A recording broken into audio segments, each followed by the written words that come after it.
కరాచీ పోర్టును కార్నర్ చేశారు. పాక్ యుద్ధ నౌకలు సబ్మెరైన్లను కదలకుండా చేసేశారు. బ్రహ్మోస్ క్షిపణులతో యుద్ధ నౌకలు ఫుల్లీ లోడెడ్గా ఉన్నాయి.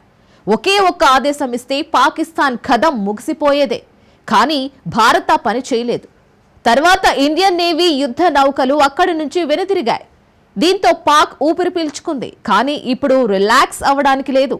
ఎందుకంటే కేవలం కరాచీపై గురి పెట్టడానికే నేవీ ఒక వార్షిప్ ను యాక్షన్లోకి దించింది. దాని పేరు ఐఎన్ఎస్ తమల్. రష్యా అభివృద్ధి చేసిన ఈ నౌక ఇండియన్ నేవీ అమ్ముల పొదిలో చేరింది. దీని పని అరేబియాలో ఉగ్రదేశంపై గురి పెట్టడమే. ఏ మాత్రం తేడా వచ్చినా బ్రహ్మోస్ ను సంధించడమే. ఇంతకు అసలేంటి ఐఎన్ఎస్ తమల్? దీనిని అరేబియా సముద్రంలోనే మోహరించడానికి రీజన్ ఏంటి? Let's watch.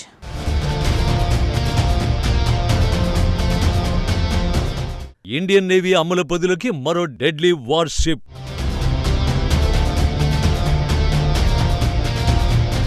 ఐఎన్ఎస్ తమల్ను ఇండియాకు అప్పగించిన మాస్కో.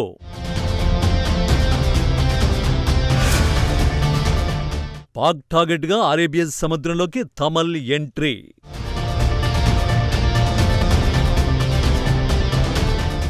ఆపరేషన్ సింధూర్ సమయంలో ఇండియన్ నేవీ దాడులు చేయలేదు. చేస్తుంటే పరిస్థితి మరోలా ఉండేది. కానీ అరేబియా సముద్రంలో మాటు వేసి దాడులకు మించి పాక్ను భయపెట్టింది మన నేవీ.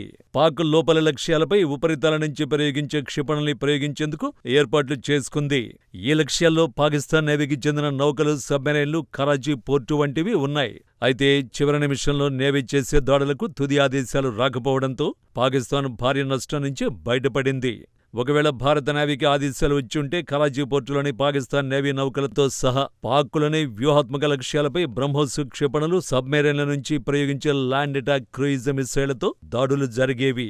ఉత్తర అరేబియా సముద్రంలో భారత్ ఐఎన్ఎస్ విక్రాంత్తో పూర్తి ఆధిపత్యాన్ని ప్రదర్శించింది. ఐఎన్ఎస్ విక్రాంత్ క్యారియర్ గ్రూప్, దానిలోని MiG-29K ఫైటర్ జెట్లు పాకిస్తాన్ దక్షిణ తీరానికి దూరంగా గగనతలంపై పట్టు సాధించాయి. ఈ పరిణామాలు పాకిస్తాన్ వెన్నులో వణుకు పుట్టించాయి. ఒక రకంగా భారత్తో కాళ్లబేరానికి రావడానికి ఇది కూడా ఓ రీజన్. పాకిస్తాన్లో ఆ భయాన్ని కొనసాగించాలని ఇండియన్ నేవీ డిసైడ్ అయింది. రష్యా మేడ్ ఐఎన్ఎస్ తమల్కు ఆ బాధ్యతను అప్పగించింది.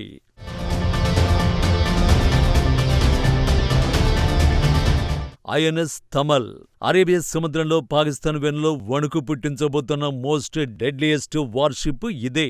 ఐఎన్ఎస్ తమాల్ యుద్ధనౌక భారత నేవీకి చెందిన తల్వార్ క్లాస్ ఫ్రిగేట్. ఈ విభాగంలో 8వ నౌక.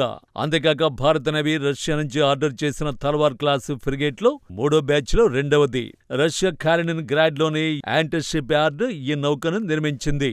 125 మీటర్ల పొడవుతో దాదాపు 3900 టన్నుల బరువు కలిగిన అత్యాధునిక యుద్ధనౌక ఇది. ఈ నౌక అరేబియా సముద్రం, పశ్చిమ హిందూ మహాసముద్రం ప్రాంతాల్లో భారత నేవీ కార్యకలాపాలను పర్యవేక్షించబోతోంది.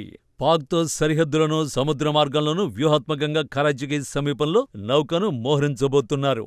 భద్రతాపరంగా ఇది కీలకంగా మారనుంది. భూమిపై గల లక్ష్యాలు, సముద్రంపై ఉన్న లక్ష్యాలను సమర్థవంతంగా ఛేదించగల శక్తివంతమైన ఆయుధ వ్యవస్థలు ఇందులో ఉన్నాయి. ఇందులో SHTIL అనే vertical launch air defence system అమర్చారు. దీనిలో short range air to air missiles, medium range surface to air missiles ఉన్నాయి. ఈ నౌకలో క్రూయిజ్ క్షిపణులు, బ్యాలిస్టిక్ క్షిపణుల లక్ష్యాలను ఛేదించే సామర్థ్యం ఉంది. దీనితో పాటు హెలికాప్టర్ల సాయంతో కూడా బలమైన సముద్ర రక్షణ వ్యవస్థను అందిస్తుంది. ఈ నౌక A19001 మోడల్కి చెందిన 100 మిల్లీమీటర్ల నేవల్ ఫిరంగితో సిద్ధంగా ఉంది. ఇది శత్రు లక్ష్యాలను ధ్వంసం చేసే విషయంలో అత్యుత్తమమైన సామర్థ్యాన్ని కలిగి ఉంది.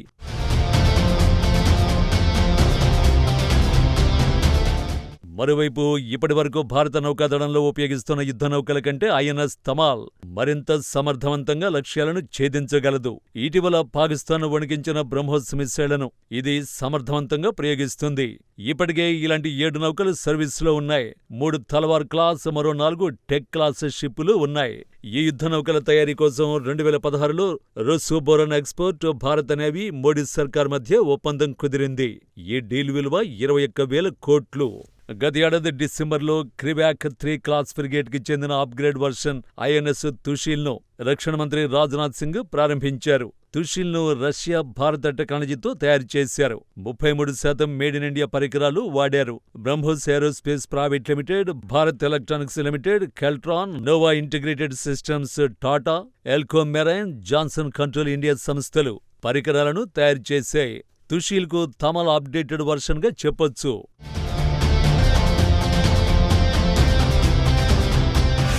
భారత రష్యా రక్షణ సహకారం దశాబ్దాలుగా సాగుతోంది. కానీ ఇటీవల ఈ స్నేహం నెక్స్ట్ లెవెల్కు చేరింది. పాకిస్తాన్తో యుద్ధంలో S-400 గేమ్ చేంజర్గా నిలిచిన తర్వాత రెండు దేశాలు రక్షణ సహకారంపై మరింత ఫోకస్ చేశాయి. పెండింగ్లో ఉన్న S-400ను వీలైనంత త్వరగా డెలివరీ చేసేలా చర్చలు జరుగుతున్నాయి. ఇదే సమయంలో తన పవర్ఫుల్ ఫైటర్ జెట్ Su-57ను మాస్కో భారత్కు ఆఫర్ చేస్తోంది. ఇటీవల చైనా పర్యటనలో రక్షణ మంత్రి Rajnath Singh, Russia defence minister మధ్య కీలక చర్చ జరిగింది.